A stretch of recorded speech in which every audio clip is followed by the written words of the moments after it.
ada kesan-kesan Pak buat teman-teman yang baru bercocok tanam porang? Ya buat teman-teman nanti ya, apabila bercocok tanam porang jangan mengikuti jejak saya. Sudah keluar banyak modal, tenaga, akhirnya ya seperti ini.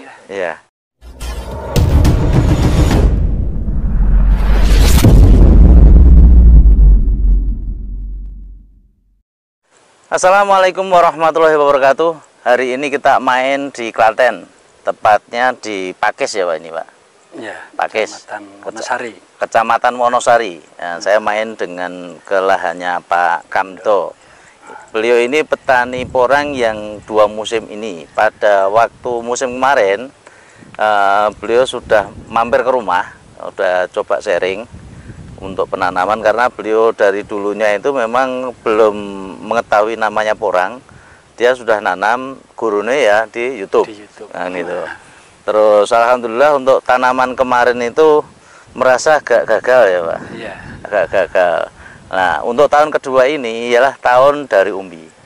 Umbi ini dilanjutkan ya Pak, tanpa dibongkar. Tanpa dibongkar langsung dilanjutkan.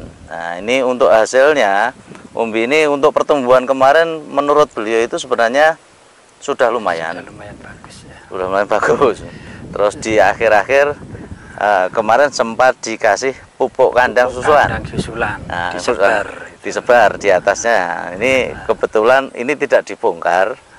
Terus untuk hasilnya kemarin saya dikirimi foto kenapa ini tanaman, saya jawab memang karena kurang nutrisi. Terus hari ini kita main, coba kita lihat untuk lahan-lahan di sini. Untuk kenyataan kemarin setelah pupuk itu disebar, pangkal batang itu kena jamur. Pangkal batangnya banyak kena jamur.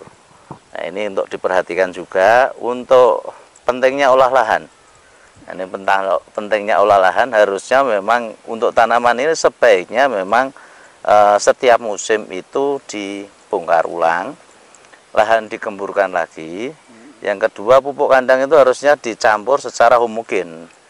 Ya, baru pada waktu musim estimasi tanam ditanam lagi, ya, gitu. Itu akan lebih baik. MDPL di sini 98, cukup panas, lahannya juga lahan terbuka sekali. Cuman ini saya melihat ya karena musim kemarin tidak dibongkar, akhirnya dilanjutkan, gulmanya cukup lumayan banyak. Nah, ini kemarin tadi sudah kita ngobrol. Kita kasih saran, walaupun ini sudah telat ya, karena ini sudah mulai dorman. Ya, ini untuk penggunaan herbisida sistemik. Ya, herbisida sistemik itu penting sekali karena untuk membantu para petani. Nah, untuk merek apa? Banyak merek di pasaran. Yang jelas yang kita gunakan ialah yang mempunyai kandungan bahan aktifnya pakai glisofat. Nah, silahkan cari herbisida sistemik dengan kandungan glisofat. Itu merek apa saja yang kita coba, beberapa merek alhamdulillah aman.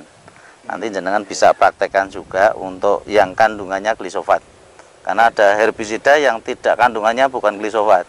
Ini ada petani kemarin yang sempat juga mengeluh karena tanaman porangnya mati karena kandungannya berbeda. Nah, untuk kandungan glisofat insya Allah aman. Nah, kalau misalnya masih ragu, silahkan dicoba dulu, dipraktekkan pada beberapa tanaman dulu. Kalau memang itu 1 minggu sudah dampaknya sudah ada, tanamannya aman, ya sudah dilanjutkan. Tapi nek jenengan masih ragu, ya jangan dilanjutkan. Nah, ini untuk kiat-kiat para petani. Untuk Pak Kamto ini ya yang jelas tidak ada yang mengarahkan, tidak ada yang membimbing. Dari tahun pertama dulu ceritanya habis lumayan banyak ya Pak yang pertama. Ya, fermentasi pupuk yang mungkin kurang maksimal, terusan pencampuran tanah yang tidak homogen, terus perawatannya juga memang di tanah yang biasa, tidak ada mulsa, sehingga tanaman ini gulmanya luar biasa. Nutrisi yang diberikan kebetulan kemarin ceritanya untuk dari awal nanem musim kedua, karena ini lanjuti ya Pak, dilanjutkan. Nutrisi yang diberikan baru pupuk kandang ya, karena sama di POC 2 kali ya, 2 kali, sehingga memang perawatan POC itu harusnya bertahap, kontinu dari awal pada waktu muncul batang itu kita sudah aplikasi POC terus dari kecil, sehingga starter awalnya apabila tumbuhannya sudah bagus tinggal perawatan. Ini kemarin pertumbuhannya lumayan bagus ya, tapi perawatannya kurang. Ini secara nak lihat kelihatannya kurang ya. Ya, mungkin untuk teman-teman, makanya kemarin saya ngupload mulsa itu cukup penting. Yang di mulsa pun bukan menjamin bahwa rumputnya itu akan hilang. Yang di mulsa juga rumputnya banyak ya Pak. Ini Pak Kamto juga ada yang di lahan sana. Yang ada mulsa. Yang ada mulsa. Rumputnya juga banyak. Nah itu tinggi-tinggi. Tapi paling tidak mengurangi sebenarnya, mengurangi. Ini lahannya Pak Kamto, lahan yang beliau tanam ini termasuk lahan yang terbaik. Yang terbaik, ada beberapa lahan lagi yang ini. Nah, makanya untuk MDPL rendah ya seyogianya itu memang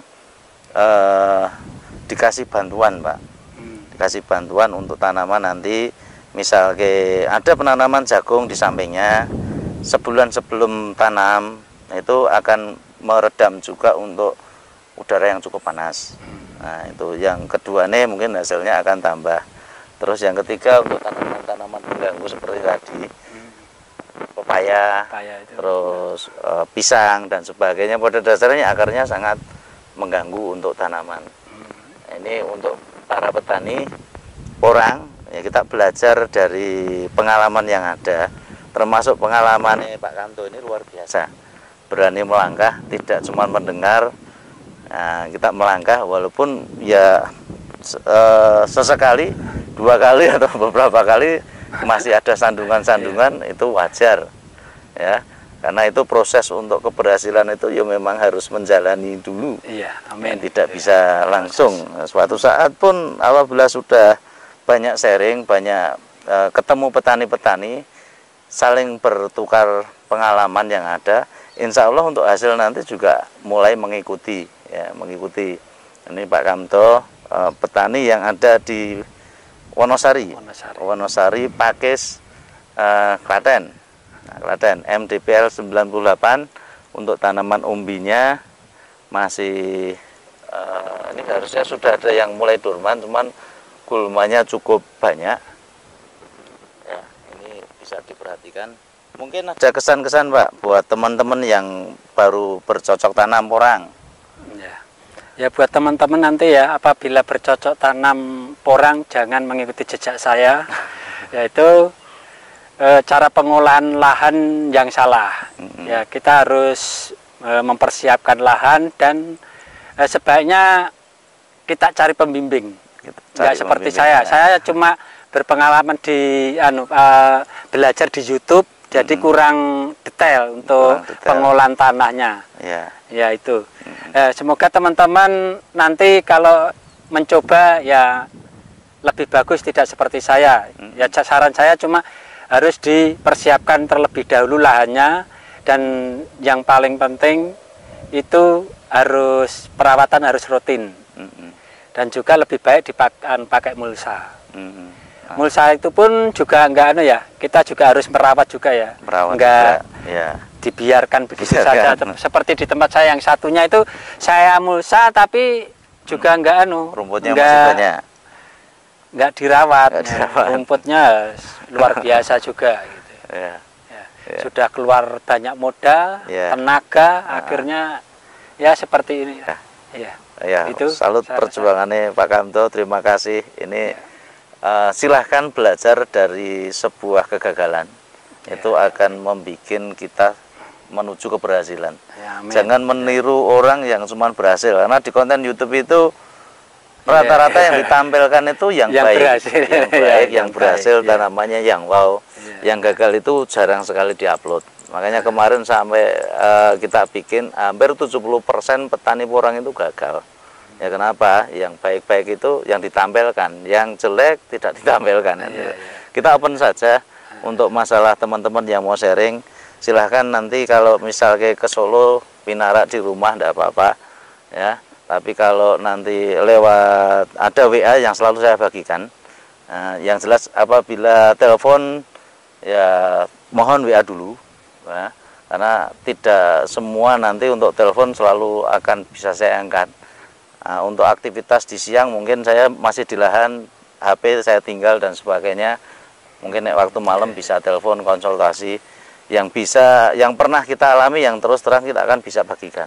Yang mungkin ada masalah, mungkin saya juga akan bertanya kepada teman-teman yang lain. Makanya untuk semua petani porang itu diharapkan nanti bersatu, saling komunikasi nanti untuk masalah berbudidaya yang baik bagaimana, terus after sale-nya setelah penanaman untuk hasil umbinya nanti untuk marketnya gimana, ya saling komunikasi itu akan menguatkan petani satu dengan yang lain kan gitu. Nanti mungkin itu Pak Kanto ya untuk pesan-pesannya tadi mungkin itu dulu dari kami. Bila ada salah kata mohon maaf yang sebesar-besarnya. Bila itu walhidayah. Wassalamualaikum warahmatullahi wabarakatuh.